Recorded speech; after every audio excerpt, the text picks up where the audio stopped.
안녕하세요. 평택촌놈입니다. 2020년 12월 15일 일일 시황을 시작하겠습니다. 뉴스를 말씀드립니다. 바이든 선거인단 투표소 270명 넘겨 대선 승리 공식적으로 확정이 됐습니다. 이건 뭐 어차피 이미 알고 있던 사실이니까 뭐 새로울 건 없고요. 다만 이제 공식적으로 확정이 됐으니까 아마도 정치적으로는 좀 더 안정이 되지 않을까 이렇게 생각합니다. 트럼프가 끝까지 태클을 걸 것 같은데 제가 볼 때는 어차피 이거는 뭐 이제 더 이상 논할 가치가 없습니다. 저는 솔직히 말해서 올해 봄까지만 해도 트럼프가 재선할 거라고 생각했어요. 근데 제가 봄에 한번 그렇게 말씀드린 적 있었죠. 트럼프 이번에 어려울 수 있습니다. 이렇게 얘기했어요. 그리고 나서 한 여름 정도 됐을 때인가요? 그때 어, 적중률이 상당히 높은 여론조사 회사에서 트럼프가 낙선한다고 그렇게 발표가 됐습니다. 제가 트럼프가 재선 못할 거라고 사실 이미 암시를 했죠, 봄에. 왜 그랬냐면 미국 사람들의 여론을 좀 봤어요, 제가. 근데 결국 그거예요. 트럼프를 지지하는 사람이 있고 바이든을 지지하는 사람이 있는데 미세하게 어, 트럼프가 싫어서 바이든을 지지하는 사람들이 의외로 많을 것 같다는 그런 인상을 받았습니다. 왜 그러냐면 이 트럼프의 누적된 언행이 한마디로 말해서 신뢰를 떨어뜨렸잖아요. 저 사람이 70대 중반이 맞나 싶을 정도로 가볍게 언행을 했었죠. 그 모든 것들이 누적된 것 같습니다. 그래서 저는 이미 그렇게 봤어요. 어쨌든 미국 정치는 이제 안정이 되겠다 이렇게 설명드리겠고요. 항공 화물 운임 고공행진, 대한항공 4분기 실적 청신호 뭐 아무래도 도움이 되겠죠. 녹색 성장의 2050 탄소 중립 재확인, 온실가스 감축 목표 의결. 솔직히 저는 이거 그렇게 신경 안 써요. 왜 그런지 아세요? 뭐 지금 중국도 그러고 뭐 다른 나라도 그러고 뭐 기타 등등 이 얘기를 하는데 과연 앞으로도 30년, 40년 뒤에 약속인데 그게 과연 그때까지 유효할까요? 저는 솔직히 말해서 별로 그렇게 믿지는 않습니다. 평택촌놈 홈페이지를 방문하셔서 투자 전략 게시판을 활용하시길 바랍니다. 오늘 장 분석입니다. 코스피는 상승 출발 하락 전환 하락 마감했습니다. 반대로 코스닥은 상승 마감했습니다. 그래서 코스피, 코스닥 모두 다 상승 출발과 하락 전환은 똑같지만 결과는 코스피는 하락 마감했고 코스닥은 상승 마감했습니다. 5일선도 코스피는 이탈했고 코스닥은 지지가 됐습니다. 잠깐 보시겠습니다. 오늘 결과인데요. 보시는 것처럼 이게 어제 종가예요. 그런데 상승 출발했죠. 하락했다가 반등이 시도가 됐지만 결국 하락은 마감했습니다. 그리고 5일선은 가까스로 이탈이 됐어요. 제가 이미 한 일주일 전부터 얘기를 했던 걸로 기억을 합니다. 한 일주일 전부터 그런 말씀을 드렸었는데 당분간은 5일선 이탈했다가 회복했다가 이탈했다 회복했다 아마 이게 반복될 것이다 이렇게 얘기했는데 지금 딱 그러고 있습니다. 코스닥 같은 경우에도 유사합니다. 일단은 이게 어제 종가였어요. 상승 출발했다가 한번 제대로 밀렸죠. 근데 결국은 상승 마감해 줬습니다. 5일선은 지지가 됐는데 사실 코스닥이 생각보다 약간은 더 탄력적이죠. 그럴 수밖에 없는 게 코스피가 좀 과열한 건 맞거든요. 네, 그래서 그렇습니다. 등락 원인은 코스피는 전기전자, 코스닥은 반도체 각각 두 가지 업종이 상승했기 때문에 그렇습니다. 코스피는 대형주 지수가 상대적 강세였는데 상대적 강세라는 의미가 뭐냐 플러스 나왔다는 얘기는 아니고 중형주 소형주보다는 낫다 그 얘기입니다. 그리고 코스닥은 대형주 중형주 모두 상승해줬고요. 언급을 해드린다 그러면 지금 코스피 같은 경우에는 어쨌든 그렇고요. 특히 코스닥 같은 경우가 대형주, 중형주가 상승해서 소형주 하락을 어쨌든 상쇄하는 이런 결과가 나타났습니다. 특이 사항은 뭐냐? 코스피나 코스닥이나 똑같아요. 외국인 기관 프로그램 모두 다 매도했습니다. 그럼에도 불구하고 어쨌든 코스피는 약보합이었고요. 코스닥은 강보합. 그렇게 나쁘지 않았다는 거죠. 특히 외국인은 최근 7거래일 중에서 6일 매도입니다. 이게 굉장히 중요한 대목이에요. 상당히 중요합니다. 자, 7거래일이라고 하면 자, 어디서부터죠? 여기 보겠습니다. 자, 오늘 포함했을 때 하나, 둘, 셋, 넷, 다섯, 여섯, 일곱 여기입니다. 자, 여기서부터입니다. 셋, 넷, 다섯, 여섯, 일곱 여기죠? 네, 여기서부터 7거래일 중에서 6일 매도했다는 겁니다. 어쨌든 워낙 지금 지수가 좋다 보니까 버티고는 있는데 좀 아슬아슬한 느낌이 있죠. 제가 오늘 마지막 코너에서 정말 중요한 얘기를 해드리겠습니다. 평택촌농 가격 인하는 지속되고 있습니다.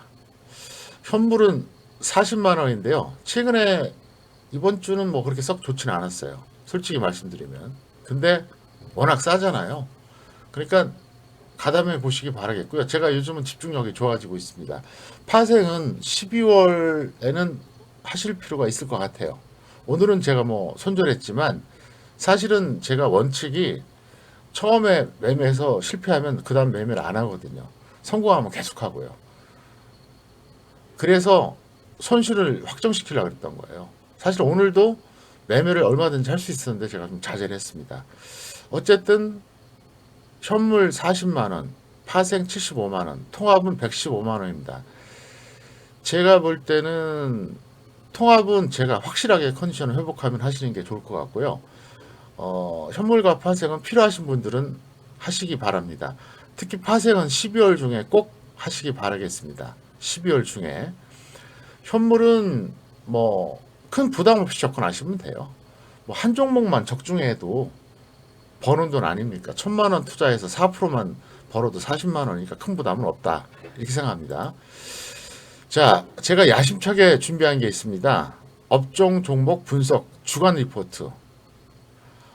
제가 12월에 2번 연속 올렸는데 여러분들이 이거는 최대한 참고하시기를 바랍니다.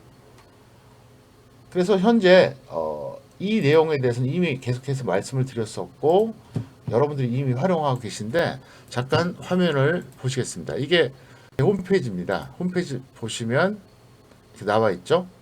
평택촌 홈페이지. 그래서 무료 투자 전략을 보세요. 그러면 여기에 나와 있습니다. 이제 어제도 올렸죠. 올려서 이렇게 리스트 나와 있죠. 그래서 이거를 지금은 뭐 이 정도 수준으로 하면 나중에 더 강화가 될 겁니다. 굉장히 시킬 거예요. 지금은 그냥 간단하게 했는데 어떤 종목은 막 한 5줄, 10줄도 되고요. 어떤 거는 그냥 한두 줄 딱 해버리고요. 이런 식으로 할 거니까 여러분들이 참고를 하시기 바랍니다. 어쨌든 이거는 제가 계속해서 말씀을 드리지만 여러분들이 활용하시기 나름이에요. 얼마든지. 그래서 항상 금요일에 공개할 예정입니다. 이 내용은 금요일에 말씀드렸으니까 이 정도만 언급을 하겠습니다.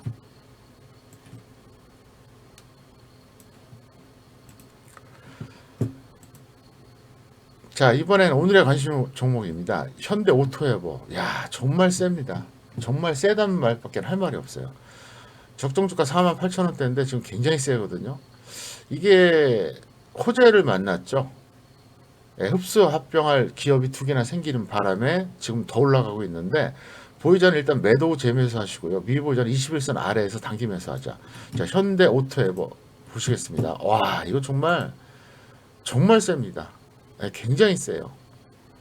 사실 이게 현대그룹주라는 게 가장 그 메리트가 있는 건데 제가 볼 때는 외국인이나 기관이나 마땅히 매수할 만한 우량주가 없다 보니까 이걸 들어간 것 같습니다. 이게 예를 들어서 3월에 빠진 거예요. 누구나 다 빠졌죠. 어떤 종목이든 다 빠졌으니까 그렇다 치는데 사실 이 종목이 작년에 한 9만 원대까지 갔던 종목입니다. 그게 얼마까지 떨어졌냐? 2만 원대 초반까지 떨었어요. 그러니까 4분의 1 토막 이상 났던 거죠. 그랬다가 뭐 여기까지 반등이야 뭐 당연히 나올 수가 있죠. 그때 지수 반등하면서. 근데 사실 핵심 포인트가 어디냐? 여기에요. 여기서 지지부진했거든요. 마땅한 메리트가 없었어요. 근데 그 다음부터 계속 날아가는 거예요. 제가 볼 때는 대안 종목이 된 것 같아요. 그래서 올라간 것 같은데 어쨌든 있는 사람들은 던졌다 다시 잡고 없는 사람들은 21선 아래를 노리세요.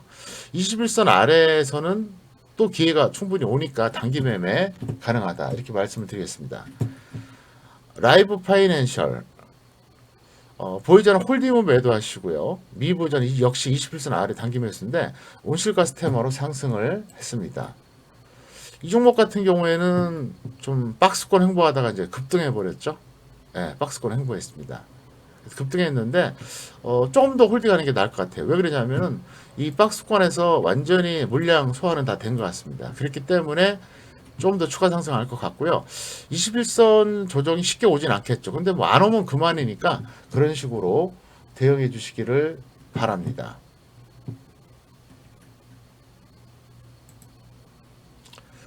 그 다음에 또 하나 말씀드리겠습니다. 제가 그 주간 리포트 말씀드렸죠. 그러니까 어제 발표했던 주간 리포트에 현재 세팅해 놓은 종목군입니다. 상승한 종목 리스트부터 하락까지 다 들어가 있으니까 여러분들이 이걸 보시면서 최대한 활용하시기를 바랍니다.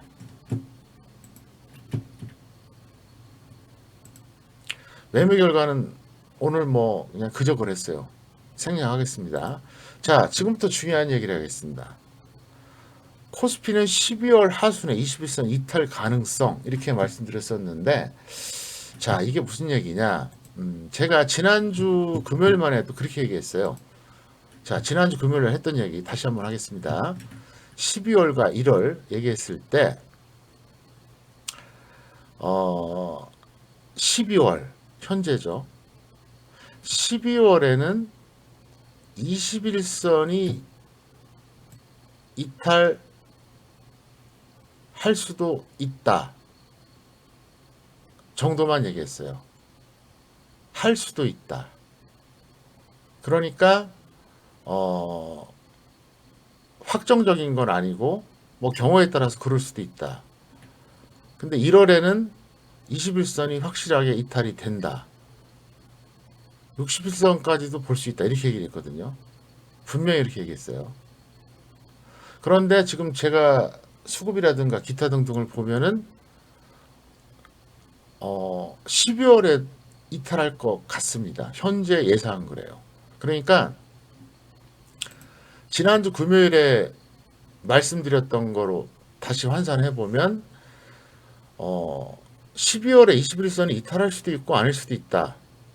그러니까 가능성은 있지만 21선까지는 안 깰 것 같다. 이런 식으로 얘기를 했거든요.